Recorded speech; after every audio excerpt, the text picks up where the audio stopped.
Hey team, what's up? Toby here from How the Fitness.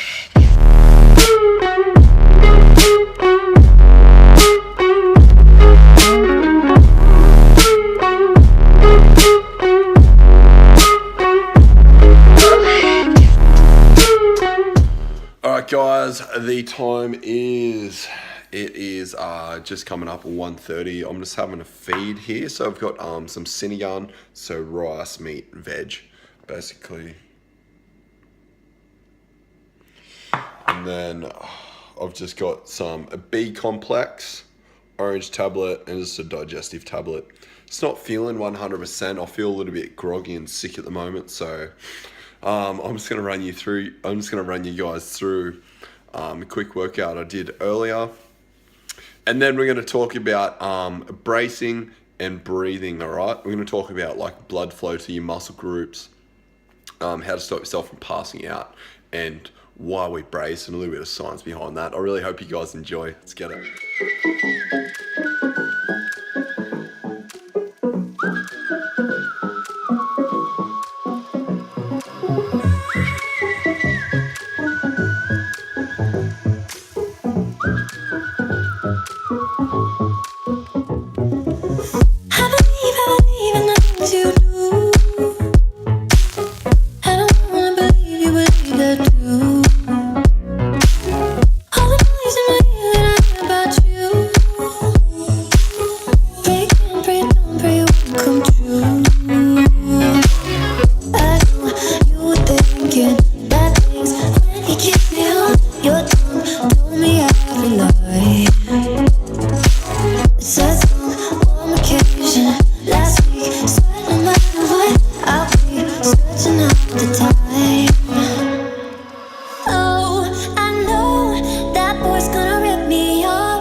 Guys, hope you enjoyed that walkthrough on full body workout. So went through bench, legs, shoulders, some abs, and some accessory work there. So when I talk about accessory work, I'm mainly talking about like bicep curls, tricep pull downs, and the different angles they can do them on, like calf muscles and like delt exercises. So like lateral raises, rear lateral raises, rear lateral raises. That's not a thing. So obviously exercises that are going to stimulate the rear deltoid to grow. Obviously, I can't remember off the top of my head what those exercises are right now.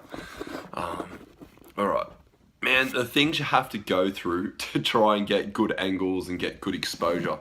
Like I film all this on my iPhone currently at the moment because I don't really need a camera. iPhone camera quality is quite good. Like I'm just adjusting the exposure now on my phone.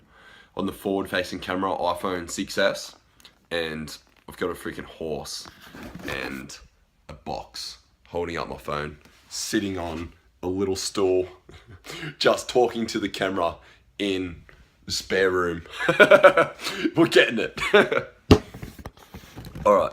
Anyway, I'm doing this for you guys. I love doing it. I love it teaches me to learn, and obviously I get to review a lot of data, and I do it very, very quickly. I don't fuck around when I do it. Fuck, this stupid horse isn't gonna work. Just keeps moving. Anyway, we've got the money box. We're talking now. All right, shouldn't knock it over. All right. There we go, looking sexual. Jeez, look like I haven't slept in days. Perks have been under the weather at the moment, but that's no excuse. Still gonna get some content out, still gonna help you guys out.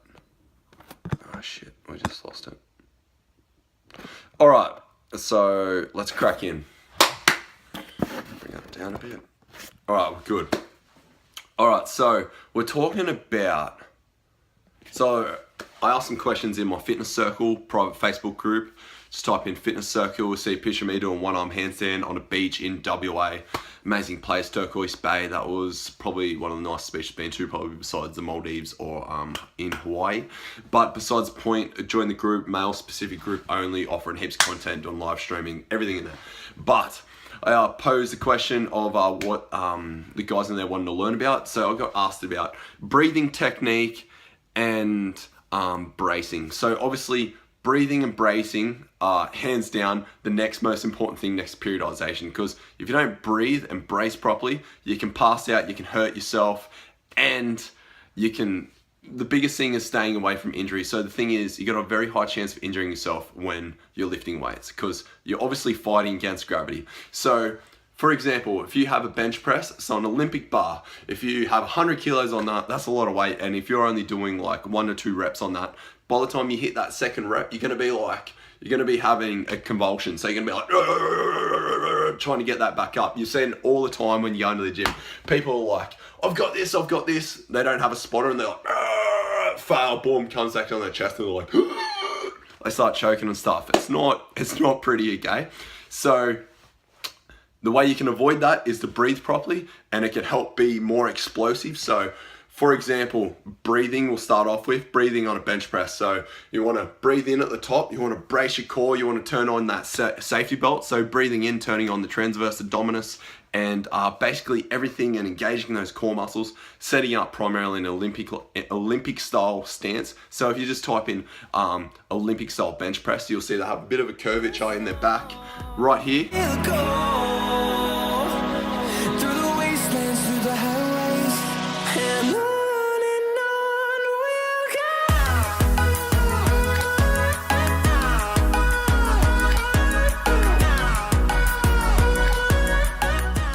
So I have curvature in my back, my bottom's still on the seat, my legs are under, my core's braced.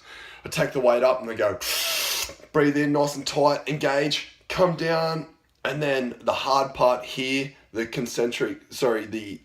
eccentric movement, the moving back up, I breathe out as a press up. So the thing is about doing anaerobic activity or weights is that your body doesn't use any oxygen doing it. So the chemical formula for the muscle contracting and relaxing is ATP-CP, adenzo triphosphate creatine phosphate. So obviously in this chemical equation, there is no oxygen. So when you're doing cardio and all that kind of stuff, it's a different energy system. So you actually use oxygen. The thing in weights, you don't use oxygen. So I can get like right into it, but just understand you don't use oxygen. So obviously when you do that, there's a massive rush of blood that's going to go to that muscle group.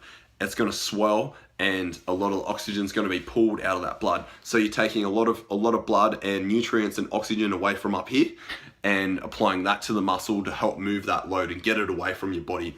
So when you do that, you can go quite lightheaded. And when you look at your blood, so when your heart contracts and relaxes, so when it contracts, you've got that systolic blood pressure, so that pressure of contraction, and that pressure of relaxation, that diastolic blood pressure is the one underneath when you do your blood pressure test. Diastolic, this is what I'm talking about. So when the heart's relaxed and the blood is pumping out to the muscles, it's going to rush from wherever and go to the demand where it's needed. So if you're doing, say, a 5 repetition max, so you're trying to max out on 5 reps doing bench press, you're comfortable doing 1, 2, 3, and when you get to that 4th one, you're like breathing in at the top, doing everything. You got your safety belt locked in. When I'm talking about safety belt, I'm talking about breathing in, turning on that transverse abdominis, turning on those abdominal muscles, bracing, setting up strong, like, and then coming down, and you're going to shake because you're pushing yourself outside your comfort zone. And obviously you don't brace properly, you can get hernias, you can hurt yourself, you just open yourself up to a broad range of injuries because you're not bracing your posterior chain, not turning on that safety belt. And like there's so many other bits and pieces, but you have to brace, all right? If you're not, it's like trying to catch a ball. If you don't brace to catch a ball, it's going to hit you straight in the head. You go like this, you're going to straight 3 hands, bang, straight in your face. Imagine that 10 times worse. Imagine having 100 kilos or even more and coming down on your chest and being the only one in the gym. You've seen those YouTube videos of old mate coming down and then it rolls back onto his neck and he's in his garage by himself and he's like, Mom, Mom, Mom. And then he nearly chokes himself out and manages to get the weight over. But You can avoid doing this by doing, if you're training by yourself, you can just do free weights. You can do lighter weights, more repetitions, but you have to understand that you have to brace to stay safe. So ideally, bracing is the most important thing next to breathing correctly. So obviously you need to, especially when you start to lift heavy weights, it's gonna oxidize your blood. So going in for a lift, you might see some powerlifters, they do a little bit of Wim Hof's method. So they rapidly take in a lot of oxygen, they go, they hyperventilate. So this is gonna get a massive inflow of oxygen into the body, and hopefully that can get to the muscles before they actually do the lift, and it will help and sustain a little bit of blood flow in the brain. And then they'll go in for the lift. They even sometimes do salts. They'll go in and then they brace and they'll be like, take the weight down. Some people even breathe down on the movement. So we're talking about a squat here. Some people breathe in on the movement going down. Personally, there's a few ways to do it. I like to breathe in the top, brace, go down. You are holding your breath for the eccentric portion of the exercise. So it differs from exercise to exercise. I can't explain them all. So basically for the squat, you want to breathe in at the top, hold your breath on the way down, expel on the way up. Not when you hit the hole, when you hit the bottom of the squat, when you actually start doing that lift up. So when people start to scream when it's really hard, they're generally expelling energy, expelling air as well. So like squat down, power back up. It's just a release. So stay nice and strong. So it'll keep you away from injury, will stop you from passing out. And the thing is, I was talking about the diastolic blood pressure. So we'll go back to bench press. So when you're doing bench press and you go,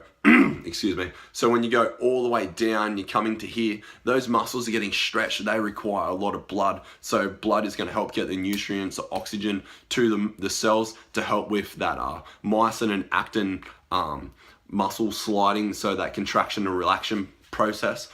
Contraction and relaxation process. So the muscle fibers are going to contract when you go down. They're going to be really locked in tight, and all the muscles are going to be engaged in a specific muscle pattern. They power back up, and they're going to contract and then relax. And then that's going to be like concentric and eccentric portions of the exercise, depending on what muscle groups you're doing, the plane of movement, all that kind of good stuff. But you personally, you don't need to worry about that. You just need to lift, breathe in at the right times, and brace, and make sure you're turning on the right muscles. So obviously, if you don't know how to do that, there's lots of videos out there that can show you, but there's some good, like my personal recommendations would be maybe follow some of Eddie Hall stuff. He's the strongest powerlifter in the world. He's got a few things on YouTube about bracing. Kelly Starrett, just type in Menno Strongman. He's an excellent reference, and there's heaps of different blog posts on Live Strong, I think it's called, and Brad Schoenfield, Eric Helms. There's a few good YouTubers that go right in detail, talk about science, that kind of stuff. A lot more analytic and statistical and like scientific about than what I'm talking about here. I'm just giving the general consensus, but I will explain why people pass out. So the thing is, when people pass out is because obviously you're lifting a heavy weight. So I'm talking about bench press here, not for the same example. So you're coming down, those muscles contract, they're requiring a lot of blood. The blood's going to go from here and the legs into the chest, into the anterior deltoids, the biceps. So those primary and secondary movers, just to get that weight away from you, so you're safe and fighting it against gravity. And the thing is, when the blood goes from here to here like that really quick, because it's demand, so boom, down, and you're trying to get that back up, and you're going to be shaking, you're trying to get it back up.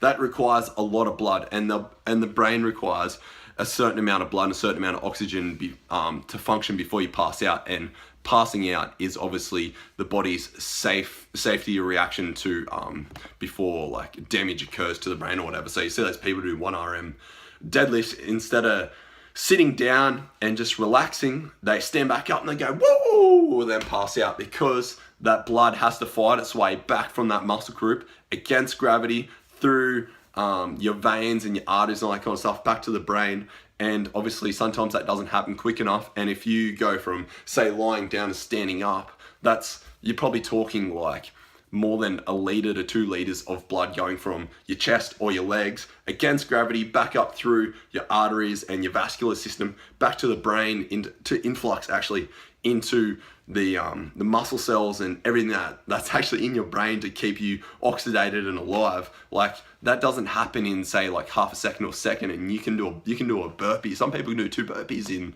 like a second. So you go boom boom back up real quick after you've just lifted a really heavy weight. Of course you're gonna pass out because there's not enough blood in your head. So just be aware of that. So take your time, brace, be safe. Do your research on your exercises. It's not rocket science. Obviously, seek a mentor or someone who can show you how to brace properly because it's the most important thing. So form, correct breathing, and bracing are probably the most important things when it comes to weightlifting to keep you away from injury and you from hurting yourself and keeping you in the gym, longevity, and keeping you safe. All right, guys, hope you enjoyed the video. I'm just gonna wrap it up here. If you have any questions, like, subscribe as always, leave comments below. I'll catch you in the next one.